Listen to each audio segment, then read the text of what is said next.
Ini kegiatan masyarakat, mahasiswa, juga nelayan ya, di Desa Mendali, Kecamatan Tawar.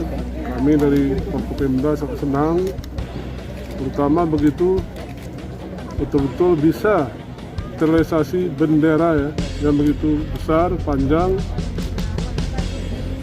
itu dengan ukuran 50 x 26.